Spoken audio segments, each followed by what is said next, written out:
ఎంతో ఉత్సాహంగా ఉంటుంది. వాళ్ళు పెద్దవాళ్ళ చిన్నవాళ్ళ ఎలాంటి వాళ్ళ నేను చూడను. అది ప్రేమతో పిలిస్తే కనుక ఎస్ వస్తున్నానే అంటుంది. నాకు ప్రేమ కావాలి, అభిమానం కావాలి. అలాంటిది ఇక్కడ అభిమానం నాకు చాలా నిండుగా మెండుగా లభిస్తుండటంలో చూస్తున్నారుగా. ఇక్కడ ప్రతి ఒక్కళ్ళు అంత ప్రేమ కురిపిస్తుంటే ఇది ఆస్వాదించడానికి నేను వచ్చినందుకు నాకు చాలా చాలా సంతోషంగా ఉంది. అండ్ ఈ రోజున మీతో పాటు ఇలా షేర్ చేసుకోవటం అండ్ ఇక్కడ మీరు ఇంత ఉత్సాహంగా వచ్చి ఈ ఫంక్షన్ని ఇంత వైబ్రెంట్గా ఇంత ఉత్సాహంగా ఇది జరగడానికి కారణమైనటువంటి మీ అందరికీ కూడా నా మనస్ఫూర్తిగా నా సంతోషాన్ని అభినందనలు తెలియజేస్తున్నాను. మొన్న పాండమిక్ కోవిడ్ సమయంలో అది ప్రపంచంలో చాలా వ్యవస్థల్ని చాలా రంగాల్ని అతలాకుతలం చేసింది, కన్ఫ్యూజ్లో పెట్టేసింది, భవిష్యత్ ఏమిటో తెలియని అగమ్య గోచరంలో పెట్టింది. అలాంటి పరిస్థితిలో సినిమా రంగం కూడా ఏమైపోతుంది అనే ఒక డోలాయమాన పరిస్థితిలో ఉన్నప్పుడు చూస్తే నిజంగానే అందరూ ఓటీటీలకి అలవాటు పడిపోయారు. అది భాషలకు సంబంధం లేకుండా ఏ భాషా చిత్రాలు సరే చూసి వాళ్ళకి ఎక్స్పోజర్ చాలా ఎక్కువ వచ్చేసింది.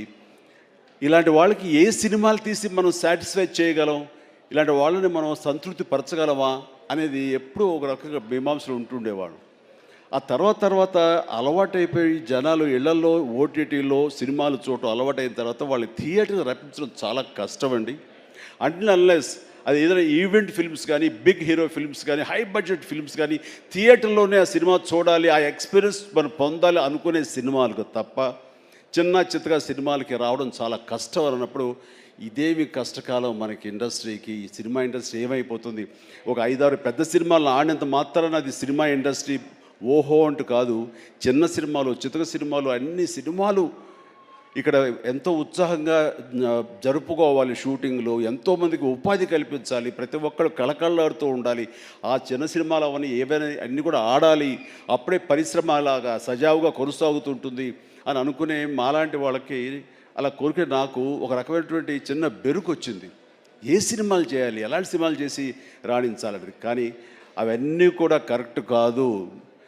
ప్రేక్షకుల్లో ఎప్పుడు తప్పు ఉండదు. ఏదైనా తప్పు ఉండి సినిమాలు ఆడలేదు, రాణించలేదంటే అది ఇదిగో స్టేజ్ మీద ఉన్న మా అందరి తప్పే తప్ప అది ప్రేక్షకుల తప్పు కానే కాదు.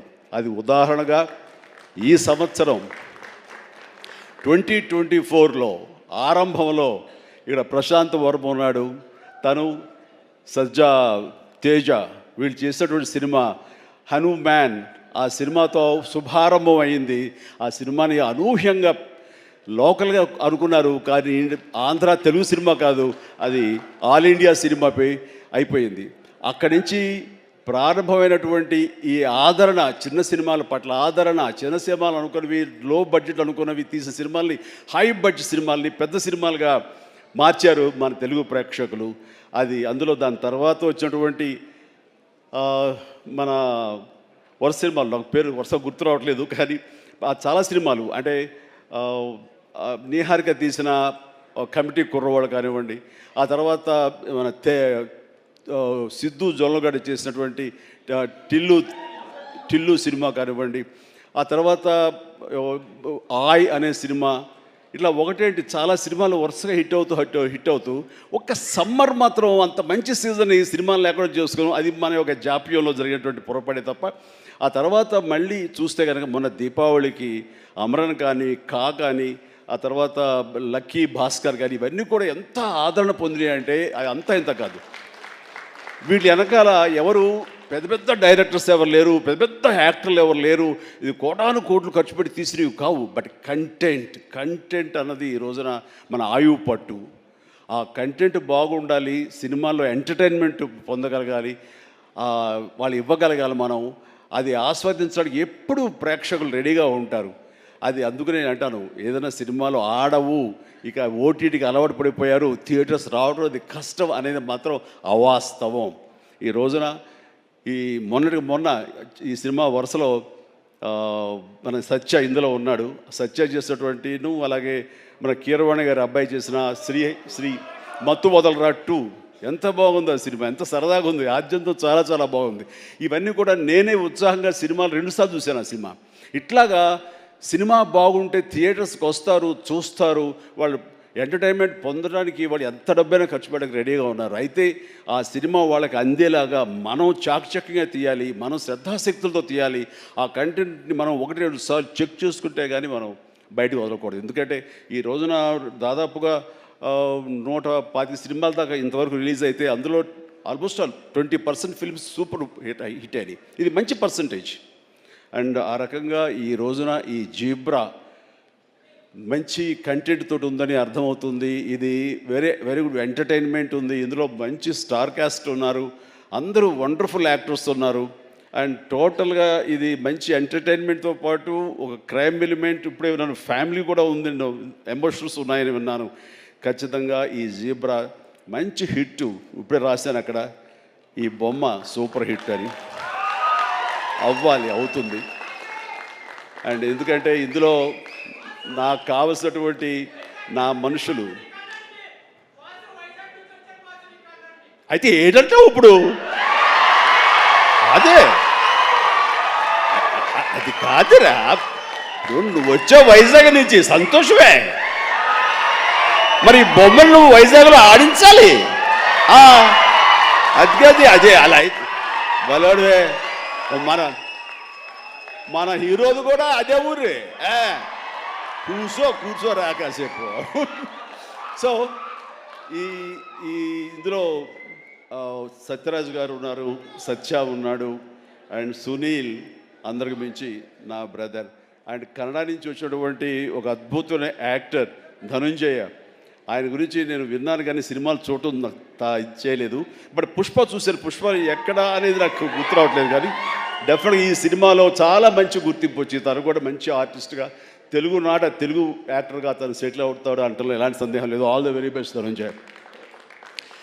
అండ్ ఇక సత్యదేవ్ గురించి ఏం చెప్పను. నాకు 2 తమ్ముళ్ళు ఉంటే కనుక అందులో ఇంకొక తమ్ముడు, 3వ తమ్ముడు సత్యదేవ్. అంతటి ప్రేమని తను చూపించే ప్రేమలో ఎక్కడ కల్మషం ఉండదు. ప్రేమ అందులో నిజాయితీ ఉంటుంది, నిజమైన ఎమోషన్ ఉంటుంది. తను ఇందాక చెప్పినవన్నీ కూడాను అన్నీ సత్యాలు. ఎందుకంటే నాకు అతను చూడగానే అతనిలో ఒక స్వచ్ఛత ఉంటుంది సార్, ఆనెస్ట్, సిన్సియర్. అది మాత్రం చాలా అద్భుతం. ఎక్కడ కృతకంగా ఉండదు, ఇంప్రెస్ చేయాలని మాట్లాడు, అనుకున్నట్టుగా ఎగ్జిబిట్ చేస్తాడు, చెప్తాడు. అది చాలా మనకి మనసుకు హత్తుకుంటుంది. నేను ఫస్ట్ టైం ఈ పాండమిక్లోనే ఒక సినిమా చూసాను. సినిమా పేరు నాకు గుర్తురావట్లేదు. ఏ సినిమా అది? Bluff master. తన నేచర్కి వ్యతిరేకమైన టైటిల్ అది. సో బ్లఫ్ మాస్టర్ అనే సినిమా నేను చూసినప్పుడు ఆ తర్వాత ఇంకో సినిమా కూడా చూశాను వరుసగా. ఎవరి యాక్టర్ చాలా ఇంటెన్సివ్ పెర్ఫార్మెన్స్ చేస్తున్నాడు, టచ్ ఆఫ్ క్లాస్గా ఉంది. అండ్ మన తెలుగు మనిషిలాగా అనిపించలేదు. బహుశా అతనికి డబ్బింగ్ వాయిస్ ఇచ్చారు, ఎందుకంటే వాయిస్లో అంత రిచ్నెస్ ఉంది, అంత క్లారిటీ, అంత నీట్గా ఉందంటే మంచి డబ్బింగ్ ఆర్టిస్ట్ తోటి తనకి డబ్బింగ్ చెప్పించుంటారు. కాబట్టి ఎవడో బయట వ్యక్తి అయి ఉంటాడు. ఏ యాక్టర్, ఏ కన్నడనా ఇంకోటి అనిపించేది. అని ఎవరితో మాట్లాడుతూ, లేదండి మన వైజాగ్ అబ్బాయి అన్నాడు. మనూరి అంటారా, మన వైజాగ్ అబ్బాయి అని చెప్పేసి అన్నారు. అనేసరికి నిన్న ఒకసారి అతన్ని చూడాలనుకున్నాను, మనం మాట్లాడాలనుకుంటున్నాను. ఎందుకంటే అతనిలో బెస్ట్ యాక్టర్ ఉన్నాడు. మరి అతనికి ఎవరు వెనక నుండి సలహాలు ఇస్తున్నారు, తన లైఫ్ ఎలా మోల్డ్ చేసుకుంటున్నారు నాకు తెలియట్లేదు. ఊరికనే సరదా మాట్లాడదాం అనిపించింది. నాకున్న ఇంప్రెషన్ తనతో షేర్ చేసుకుందాం అనిపిస్తుంది. అంటే వెంటనే ఫోన్ వెళ్ళటం ఏంటి, అప్పుడు ఫ్లాట్స్లో నుంచి, అపార్ట్మెంట్స్ నుంచి బయటికి వచ్చే ప్రసక్తే లేదు. అక్కడ వాళ్ళ యూనియన్ ఏదో ఉంటే కనుక వాళ్ళ స్పెషల్ పర్మిషన్ తీసుకుని అప్పుడు రోడ్డు మీద వచ్చి నన్ను కలవడం జరిగింది. చూడగానే నా పేరు సత్యదేవ్ అండి అది అన్నాడు. అయిన తర్వాత ఓకే వెరీ గుడ్, చాలా బాగా చేస్తాడు. కాసేపు పిచ్చాపడి మాట్లాడుకున్న తర్వాత, సార్ ఇక్కడ ఇందాక నాడే అది పచ్చబొట్టు అని కాదు, అది పడ్డ మచ్చ, అది నేల మీద. అది ఎందుకు పడ్డావు ఏంటది అంటాను. నేను మీ కొదమసింహం సినిమాలో మీరు రోప్లో జంప్ చేస్తుంటారు, నేను మా డిష్ టీవీ మా యాంటీనాలో ఉండే వైర్ తోటి అలా జంప్ చేసి కింద పడ్డానండి, అవి దెబ్బ తగిలింది. అయిన తర్వాత మీ ఇంపాక్ట్ ఎంత ఉంటుందని మీకు ఈ విషయం చెప్పాలి. దీన్ని కుట్లించడం కోసం మా నాన్నగారు హాస్పిటల్కి తీసుకెళ్ళారు. అప్పట్లో మత్తు గిత్తు లోకల్ ఇంజక్షన్స్ ఇవ్వలేదు. దాన్ని అట్లాగా నేను భరించలేక ఏడుస్తుంటే, అరే చిరంజీవి అయితే అసలు నవ్వుతూ అది కుట్టించేసుకుంటాడు అంటే వేసిన 5-6 కుట్లు నేను నవ్వుతూనే ఉన్నాను, పెయినే తెలియలేదు. అది మీ మహిమ నా మీద, అది దాని ఇంపాక్ట్ ఉంటుంది. అంటే నేను ఏదైనా మైకువా లేకపోతే ఏంటి ఎనస్థిషియా లాంటి వాడినా ఏంటి. అండ్ తనకి అంత ప్రేమ, ఆ ప్రేమ మత్తులో ఆ పెయిన్ కూడా తనకు తెలియలేదన్నమాట. అది చెప్పినప్పుడు చాలా ఇంప్రెసివ్గా అనిపించింది. Such a coincidence. తను ఆ మాట చెప్తున్నప్పుడు దాని వెనకాల నా దగ్గర ఒకే ఒక పెద్ద వాల్ పోస్ట్, పెద్ద పెయింటింగ్ ఉంటుంది. అది కొదవ సింహంలో పెయింటింగ్ అనమాట. క్యాప్ అది పెట్టుకుని, సిగార్ నోట్లో పెట్టుకుని, ఇదేనండి ఇది చూసే అన్నాడు. అంటే దాన్ని ఆ ఫోటో ముందు తను మళ్ళీ ఇంకో పిక్చర్ తీసుకుని అలాగే వీళ్ళు అక్కడి నుంచి మా పరిచయం, మా మీటింగ్స్ అప్పుడప్పుడు అనేది చాలా రోజులు ఇప్పుడు ఒకసారి వస్తారంటే రా అని చెప్పడం అలాగా జరుగుతుంది. అంత మంచి యాక్టర్కి సరైన సినిమాలు పడటం లేదు అనేది మాత్రం ఎక్కడ నాకు కొంచెం ఉంది. అంటే హీరోగా ప్రయత్నం చేస్తున్నాడు, హీరో అనేది కాకుండా వెర్స్టైల్ యాక్టర్ అనిపించుకోవడంలో మాత్రం తన నటనకి హద్దులు ఎల్లలు లేకుండా చేసుకుంటే మరింత ఉన్నత స్థాయికి వెళ్తాడు. ఆ తర్వాత ఇతను ఏ స్థాయిలో ఉండాలి, ఏ పాత్రలో ఉండాలి, ఏ హీరోగా సెటిల్ అవ్వాలి ఏంటంటే ప్రేక్షకులు నిర్ణయిస్తారు. దాని ప్రకారం మనం ముందుకు వెళ్ళిపోవచ్చు అంటూ గాడ్ ఫాదర్లో ఎవరో నార్త్ హీరోస్నో లేకపోతే ఇంకో హీరోస్నో బయట లాంగ్వేజ్ హీరోస్నో తీసుకొస్తే మనకింత పొటెన్షియల్ ఉన్న ఒక ఆర్టిస్ట్ ఉన్నాడు, అతన్ని ఆ క్యారెక్టర్ పెట్టుకుందాం అన్నంటే కొంచెం రెసిస్టెన్స్ వచ్చింది. ఎందుకంటే మనవాళ్ళు అనగానే లోకువ. కానీ అతని పొటెన్షియాలిటీ, అతని టాలెంటు, అది ఎలాగా డెలివరీ చేస్తాడో తెలిసి నాకు ఐఎమ్ వెరీ మచ్ కాన్ఫిడెంట్ ఆ యొక్క నాకు ఎదురుగా నిలబడే ఆ పాత్రలో చాలా అత్యద్భుతంగా చేయగలడని చెప్పేసి ఆ సినిమాలో నేను చెప్పాను కాబట్టి స్ట్రాంగ్గా ఒప్పుకున్నారు. ఇందాక తను చెప్పినట్లుగా తను అంతకంతగా ఆ దాంట్లో రాణించాడు, మెప్పించాడు, ఒప్పించాడు. ద ఫెంటాస్టిక్ పెర్ఫార్మెన్స్ ఇచ్చి ఆ సినిమా అంత ఎత్తుకు వెళ్ళటానికి, ధీటుగా నాకు నిలబడి చేయటానికి తను కారణమయ్యాడు.